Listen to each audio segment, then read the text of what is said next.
Bonjour à tous. Bon, aujourd'hui on termine le riff ensemble de Station Street. Donc on a vu premièrement comment couper le son ensemble. Ensuite j'ai fait une petite vidéo sur les ghost notes. Et aujourd'hui on va travailler donc la fin du riff qui se termine par un trépoint. Lorsque je bosse dans des conservatoires, c'est vrai que souvent il y a une lacune qui revient dans ce phrasé qu'on retrouve vraiment dans tous les styles de musique, le trépoint. C'est que le premier défaut qu'on constate parfois, c'est que certains élèves ont tendance à couper le son entre les deux notes. Au lieu de faire,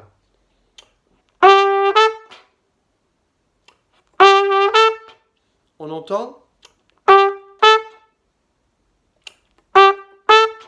Alors attention, c'est vrai que c'est un défaut qu'on retrouve assez fréquemment. Donc je vais vous parler un petit peu de ça aujourd'hui.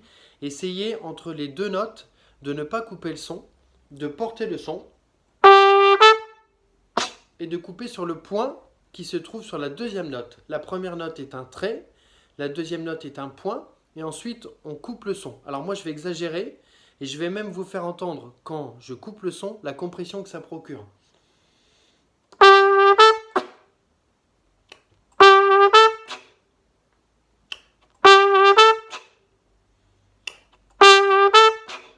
Alors vous pouvez mettre un métronome, ou le morceau comme vous voulez, et vous entraîner. Ça c'est vraiment important parce qu'on retrouve ça énormément dans le jazz, en big band, dans tous les trucs swing, c'est rempli de trépoints.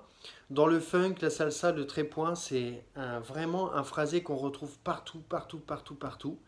Et c'est vrai que moi-même étant plus jeune, je faisais vraiment l'erreur de vraiment couper les notes entre elles. Alors vraiment gros travail là-dessus sur le.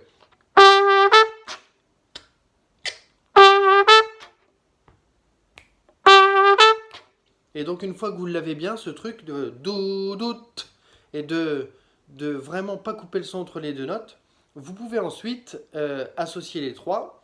Alors là, ça devient un petit peu complexe.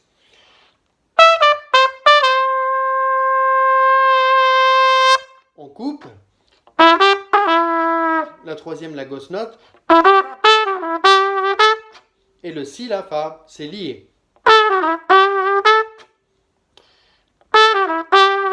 Et on termine par trépoint. Trépoint à la fin.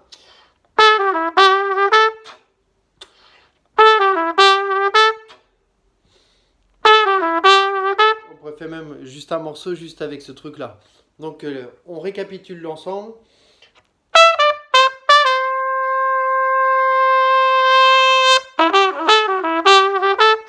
Voilà, je vous laisse vraiment travailler ce riff. Il n'est pas très difficile, mais dans ce riff simple, on retrouve quand même comment couper le son, les ghost notes, et puis donc le fameux trépoint à la fin qu'on utilise vraiment, vraiment partout. Donc travaillez bien ça. En fait, à partir de maintenant, essayez d'habituer votre oreille. Je vous donnerai la fois prochaine un exemple dans un morceau de mon ami Bertrand Lusignan qui s'appelle Flee the Bee, qui se trouve sur mon troisième album qui s'appelle A New Chapter.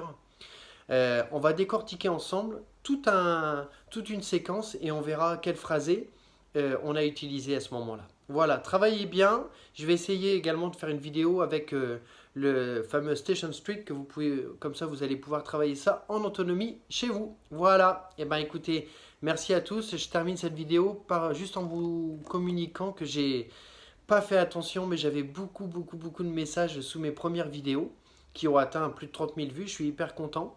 Donc je vais prendre aussi un temps la semaine prochaine pour répondre aux questions qui se trouvent sous mes premières vidéos sous le placement de la langue. En tout cas, je vous remercie de votre confiance et n'hésitez pas à partager et liker ma chaîne. Ça me fera un petit peu de pub. Merci à tous. Bye.